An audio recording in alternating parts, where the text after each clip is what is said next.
Estão me ouvindo, vendo a tela?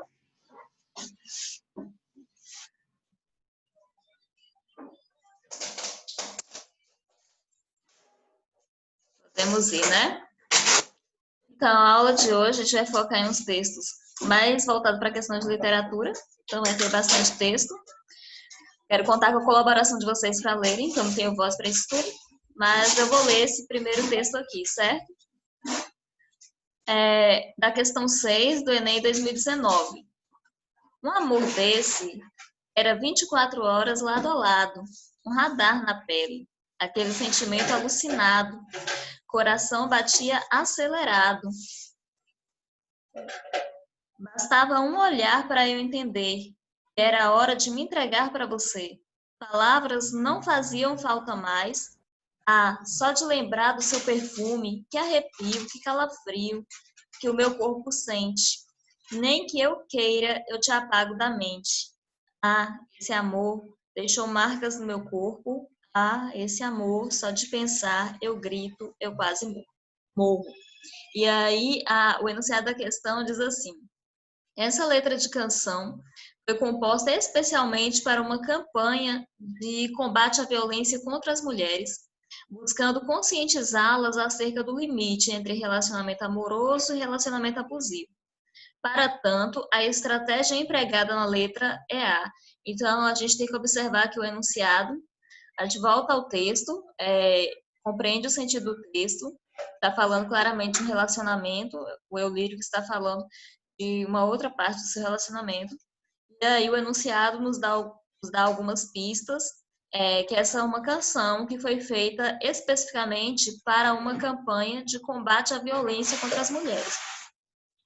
E aí, para promover essa conscientização, o texto, a letra da canção usa algum tipo de estratégia para chamar a atenção, para convencer o leitor.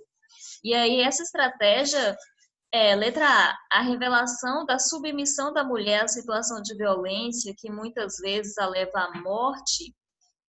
O sentido ali não está tanto para essa questão da submissão. Percebam que no texto há uma coisa um tanto romantizada.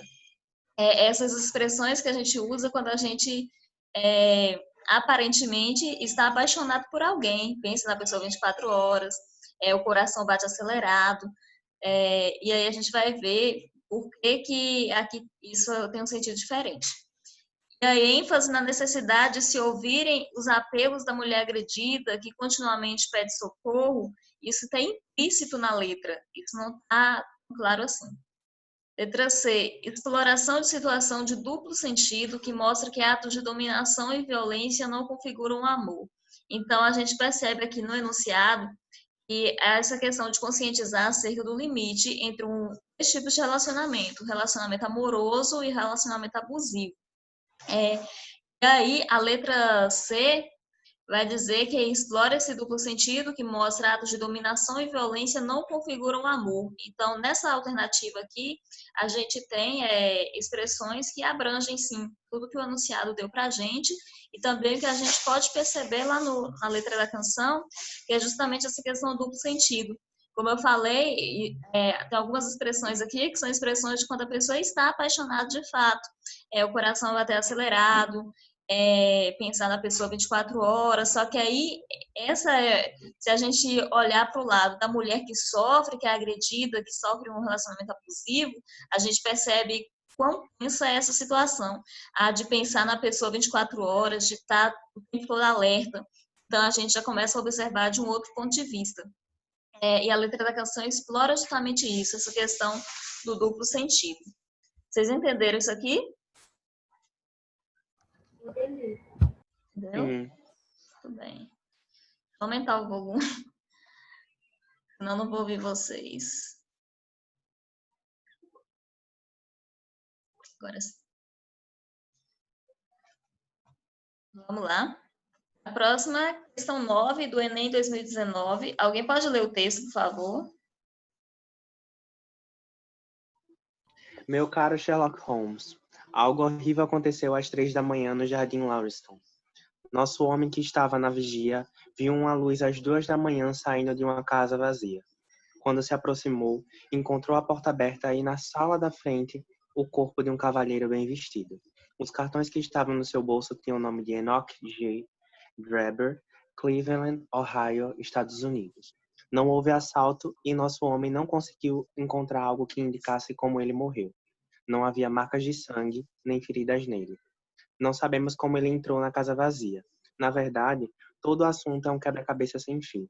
Se puder vir até a casa, seria ótimo. Se não, eu lhe conto os detalhes e gostaria muito de saber sua opinião. Atenciosamente, Tobias Gregson. Muito bem. O enunciado da questão diz assim: considerando o objetivo da carta de Tobias Gregson, a sequência de enunciados negativos presente no texto tem a função de... A gente sabe quem escreveu a carta foi esse cara, Tobias Gregson, e o enunciado já deu um recorte aqui para a gente que fala a sequência de enunciados negativos presente no texto, a gente tem que descobrir qual é a função dessa sequência. E aqui isso já ajuda bastante a gente na hora da questão, porque essa sequência de enunciados negativos começa aqui a partir de Estados Unidos, Ohio, Estados Unidos. Aí começa aqui: não houve assalto, nosso homem não conseguiu encontrar alguma coisa, não havia marcas de sangue nem de feridas, não sabemos quando ele entrou na casa vazia, e assim vai. Então, essa sequência começa aí a partir dos Estados Unidos, e é a parte que a gente tem que prestar mais atenção, porque é o que o enunciado deu para a gente, certo? Qual é a função dessa sequência de enunciados negativos? Letra A: restringir a investigação, deixando-a sob a responsabilidade do autor da carta.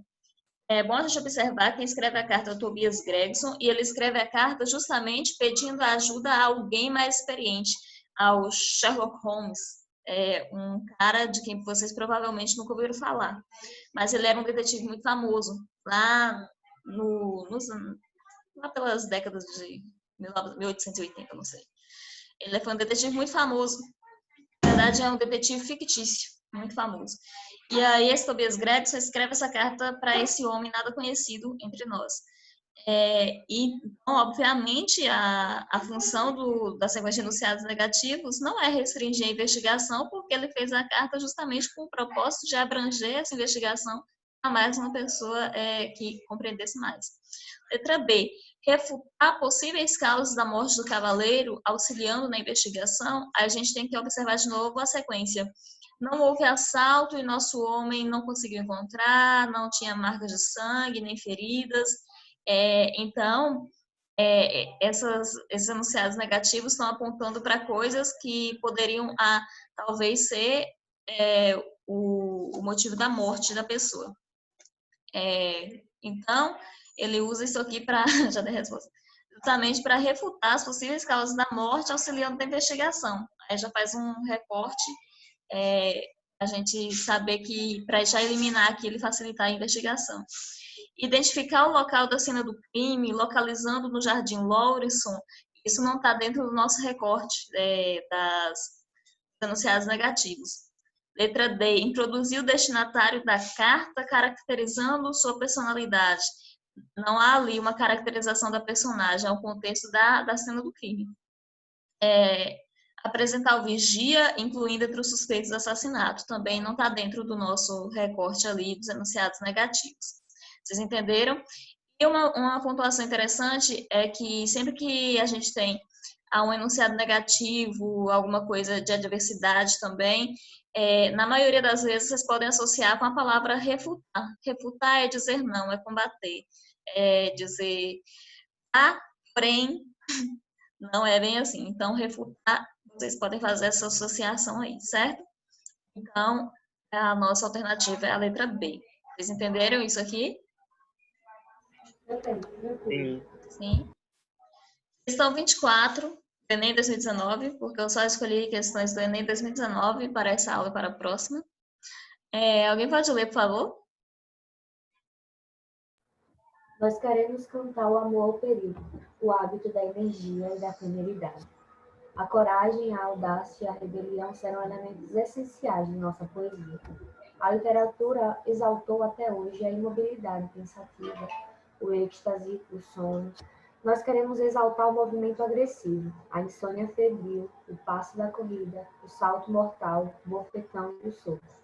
Nós afirmamos que a magnificência do mundo enriqueceu-se de uma beleza nova, a beleza da velocidade. Um automóvel de corrida com seu cofre enfeitado com tubos grossos, semelhantes a serpentes de hálito explosivo.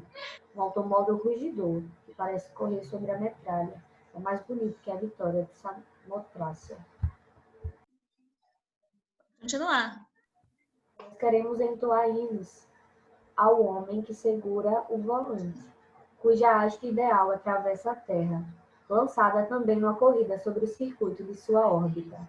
É preciso que o poeta prodigalize com ardor fausto e munificência, para aumentar o entusiástico fervor dos elementos primordiais. Muito bem. Esse texto lembra alguma vanguarda europeia? Alguma tendência de vanguarda europeia? Futurismo, Turismo. Por quê? por causa da velocidade que ele retrata as Velocidade. coisas. E também tinha na fonte ali. Isso. E a velocidade lembra o quê? Tecnologia, revolução Tecnologia. industrial. Justamente a coisa voltada aí para o futuro. E aí ele já começa, nós queremos cantar o amor ao perigo, o hábito da energia e da temeridade. Então já começa aí de uma forma um tanto agressiva, sabe? Cantar o amor ao perigo, o hábito da energia, e para a época que foi produzido isso aqui, o hábito da energia era uma grande tecnologia, um grande avanço tecnológico. A coragem, a audácia, a rebelião serão elementos essenciais de nossa poesia. Então, há aí um desapego às questões conservadoras, sabe? De você ser mais brando, de ser mais calmo. Não, vamos pregar a audácia, a rebelião. E aí ele vai falando, apontando para essa questão que a Dádiva falou, da velocidade, da tecnologia, e isso é um documento produzido justamente no futurismo, que foi uma das vanguardas europeias que a gente estudou. E o documento de Marinetti, o cara que escreveu o Manifesto do Futurista, em 1909, propõe os referenciais estéticos do futurismo que valorizam lá. Aí a gente tem que lembrar do que foi o futurismo, quanto à sua estética, a gente falou aqui da velocidade, da questão das tecnologias, e aí o futurismo, esses referenciais estéticos valorizam a composição estática. O que é estático? Estático, na minha concepção, fica parado, né? Se tem algum físico aí, se eu estiver errado, me corrija. É isso mesmo. E Oi? é isso mesmo, estático. E é totalmente o contrário, né, do que ele está trazendo. Exatamente. Então, um dos referenciais estéticos do futurismo, com certeza, não valoriza a composição estática, ficar parado, muito pelo contrário, é a questão do movimento, da pressa. Letra B, inovação tecnológica? Sim, o próprio nome já diz, futurismo. C, suspensão do tempo? Também não. Na verdade, é uma aceleração do tempo. Retomada do helenismo, uma coisa que vocês devem estudar em história, mas isso aqui é só pegadinha, tem uma palavra difícil, deve ser a correta. Manutenção das tradições. Isso aqui é muita viagem. Manutenção das tradições é você permanecer no ideal conservador. E o ideal do futurismo era totalmente contrário. Então, a gente fica aí com a letra B, inovação tecnológica. Questão 38, Enem 2019 também. Alguém pode ler, por favor?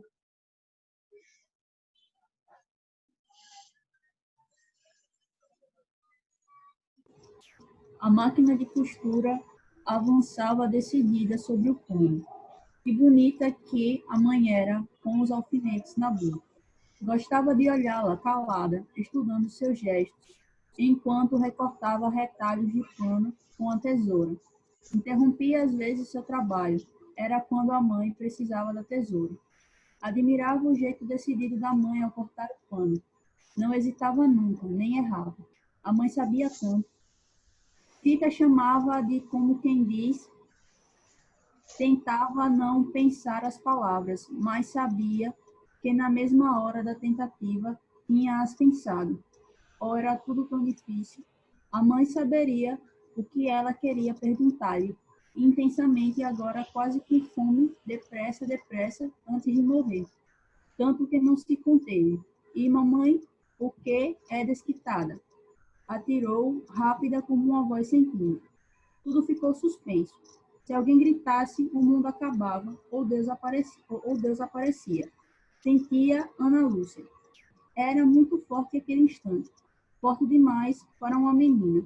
A mãe parada com a tesoura no ar, tudo sem solução, podendo desabar a qualquer pensamento. A máquina avançando desgovernada sobre o vestido de seda brilhante, espalhando luz, luz, luz. Muito bem. Você sabe o que é desquitada, né?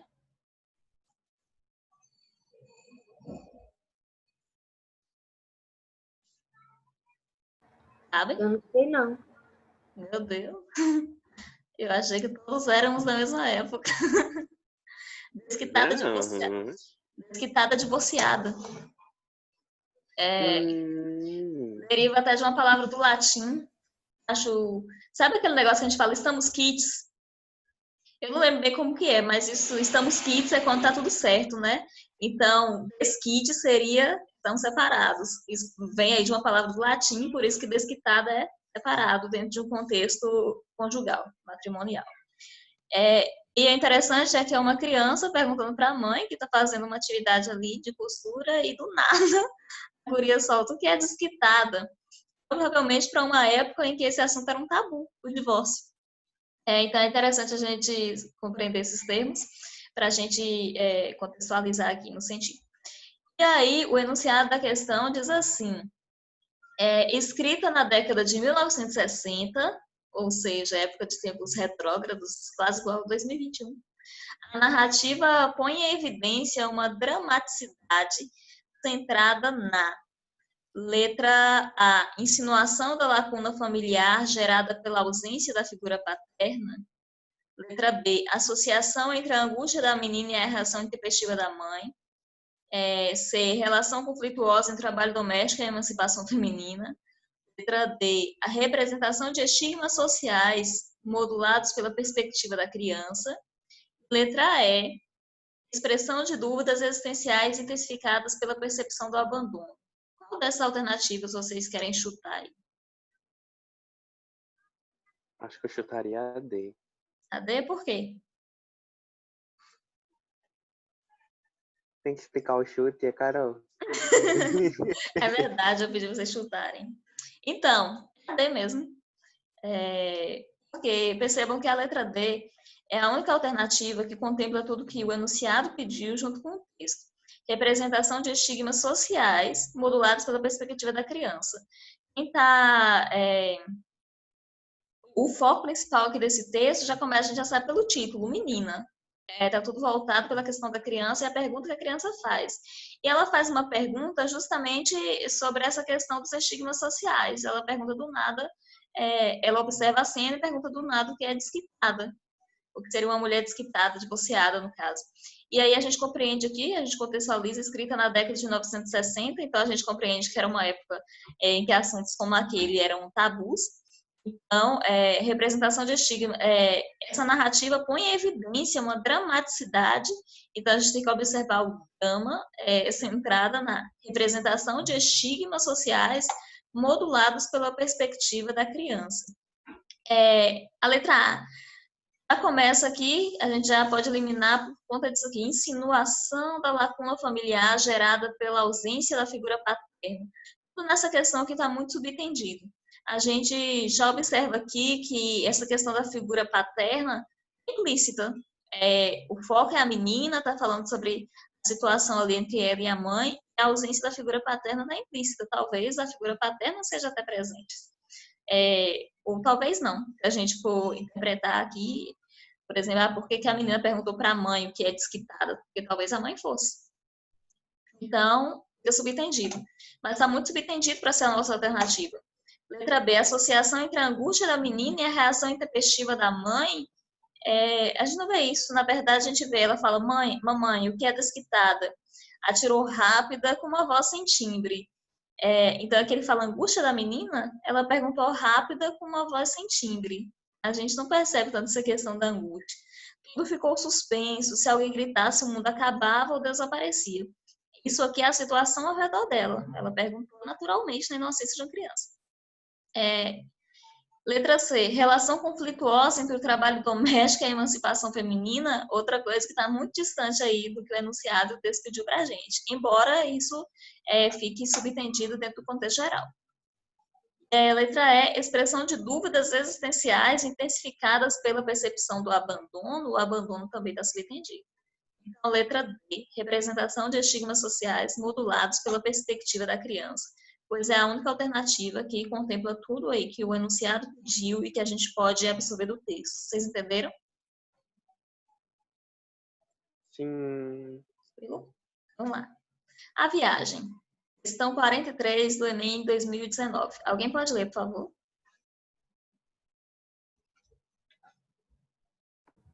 A viagem. Que coisas devo levar nessa viagem que parte? As cartas de navegação só servem a quem fica. Com que mapas desvendar um continente que falta? Estrangeira do teu corpo, tão comum. Quantas línguas aprender para calar-me? Também quem fica procura um oriente. Também a quem fica cabe uma paisagem nova. A travessia insone do desconhecido e a alegria difícil da descoberta. O que levas do que fica? O que do que levas retira? Bem, qual é a interpretação de vocês desse poema?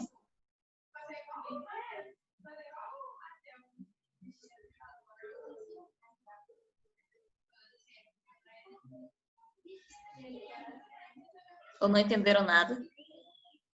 Eu tô meio perdida. Já começa Eu pelo entendi um pouco tipo, do conceito de viagem, né? Que quando a gente vai viajar, a gente sempre separa o que a gente vai levar. E às vezes a gente sempre retira coisas que não vai ser necessárias e tal. Eu entendi maior esse conceito, mas a poesia em si. E uma viagem permanente, uma viagem longa, que você tem que ir para outro lugar e deixar pessoas que você ama. Aí já vai para um conceito mais abrangente. Qual seria a interpretação nesse caso, tratando desse tipo de viagem? Da perspectiva do eu lírico. Que é aparentemente a pessoa que está indo embora. É verdade. Aí ele fala, né? Que coisas devo levar nesta viagem que partes? Na verdade, não é ele que está indo embora. O poema já é uma pegadinha pra gente. Que coisas devo levar dessa viagem em que partes? Então, quem vai levar geralmente é a pessoa que vai embora, né? Mas ele fala que coisas devo levar dessa viagem que partes? Alguém que está partindo e ele aparentemente quer guardar algo, levar algo para a vida dessa pessoa, ou seja, dessa pessoa que ele provavelmente vai sentir saudade. As cartas de navegação só servem a quem fica. Com que mapas desvendar um continente que falta, estrangeiro do teu corpo, tão comum, quantas línguas aprender para calar-me? Então percebam que... Entendi. Tá entendendo? Então Tô percebam entendendo. há muita dualidade aí. Quantas línguas aprender para calar-me, por exemplo? Quantas línguas eu devo... a ideia de a gente aprender muitas línguas é falar mais, né? Aí quantas línguas aprender para calar-me? Para encontrar essa satisfação que ele precisa. Também quem fica procura um oriente. Então ele está falando que quando, por exemplo, eu imagino que seja alguém que ele se importe muito que está indo embora, ele fala também quem fica procura o oriente. Toda vez que há uma viagem, que alguém parte, não é só aquela pessoa que parte também uma parte da nossa vida. E aí a pessoa que fica, só fica, como ele disse, com as cartas, né, de navegação, só fica com a saudade mesmo. Também a quem fica cabe uma paisagem nova. E essa paisagem, com certeza, é a ausência da pessoa que ele amava. E Me a lembrou travessia... aquela música de Senhora do Destino, Tem gente que de chega Maria Rita. e quer Sim. voltar. É a trilha sonora da UF, gente. Vocês que vão ser nossos futuros universitários, na UF é aquela trilha sonora lá. Tem gente que veio para ficar, tem gente que veio só olhar, tem gente que chega e vai embora para nunca mais. Então, ele fala... E a travessia insone do desconhecido e a alegria difícil da descoberta, o que levas do que fica, o que do que levas retiro. Então é muito poético isso aqui, falando claramente sobre uma viagem em que as duas pessoas têm algo a perder e a ganhar também. Isso é muito interessante porque o enunciado diz assim: a viagem e a ausência remetem a um repertório poético tradicional. É interessante a gente observar isso porque a saudade configura uma tradição dentro da literatura portuguesa, por conta justamente da nossa colonização. qual que é a história da invasão do Brasil? O pessoal saiu de Portugal e foi para as grandes navegações. E essas pessoas que iam para as grandes navegações deixavam famílias, deixavam pessoas que amavam e escreviam cartas, deixavam cartas para essas pessoas. Então, a saudade, a questão do mar, do porto, sempre que vocês virem isso dentro da literatura portuguesa, da literatura brasileira, isso é uma tradição, por conta da nossa colonização, de todo esse contexto histórico de viagens. A gente tem até uma coisa que a gente chama dentro da literatura portuguesa e brasileira de literatura de viagens, que eram justamente a Carta de Pérola Vaz de Caminha, por exemplo. Uma carta mandada ao rei de Portugal falando sobre o Brasil, descobrimento. Cartas que aquelas pessoas que iam para as navegações deixavam para as pessoas que amavam, e as pessoas que amavam sentiam saudade, só tinham aquelas cartas. E o poema que a gente leu trata muito disso. Então, a viagem à ausência remete a um repertório poético tradicional. No poema, a voz lírica dialoga com essa, deixa eu ver o que é que cortou para mim, com essa tradição, repercutindo-a. Letra A, saudade como experiência de apatia. B, presença de fragmentação da identidade, negação do desejo como expressão de culpa, existência da memória na valorização do passado, revelação de rumos projetada pela vivência da solidão. Interessante que a letra A gente vai eliminar, ela tem uma pegadinha, né? A gente fala a viagem e a ausência, a gente associa logo à saudade. Saudade como experiência de apatia? Essa palavra aqui mata, apatia não, né? Letra B, presença da fragmentação da identidade, subentendido, mas justamente por isso está subentendido que não pode ser a nossa alternativa aqui, o Enem é muito objetivo. Negação do desejo como expressão de culpa, muito pelo contrário, não está negando nada, só faltou dizer um eu te amo ali. Letra D, existência da memória na valorização do passado. Mas isso aqui está para um conceito mais abrangente, memória, passado, isso tem muito a ver com sociedade, e ali é uma coisa mais íntima, sabe? É uma coisa entre duas pessoas. E aqui, revelação de rumos projetada pela vivência da solidão, é justamente essa resposta, porque quando a gente volta lá no texto, a gente pode rastrear algumas coisas, por exemplo, quando ele fala com que mapas desvendar um continente que falta. Então, um eu lírico que está procurando um rumo. Ele fala de mapas, de continente, de ausência, fala de quantas línguas aprender para calar-me. Então, ele está procurando um rumo. E um continente que falta, né? Então, no caso, tipo, que ele já vivenciou solidão, né? No caso. Exatamente. Ele fala também quem fica procura o Oriente. Então, ele deixa bem clara aqui essa questão da procura dele. Então, aí, o texto, essa tradição no poema, pela perspectiva do eu lírico, repercute, na verdade, a revelação de rumos projetada pela vivência da solidão. Ele só teve possibilidade de procurar aqueles rumos, aquele continente que falta, aquelas línguas, aquele Oriente que quem fica também procura, por conta da solidão. Se a pessoa estivesse com ele, ele não precisaria disso, sabe? De buscar esses rumos. Vocês entenderam isso aqui?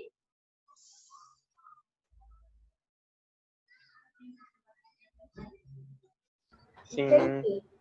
Falei agora, calem-se para o Enem. Então, era isso. Separei essas 5 questões para a gente resolver. Eu acho que vocês já devem estar com as outras questões, né? 10 questões dessa semana. Deixa eu parar aqui. E aí, vocês estão ansiosos para o Enem? Eu acho que eu já tive mais. Agora eu estou mais tranquila. Que bom. Melhor Eu de também. Melhor prova.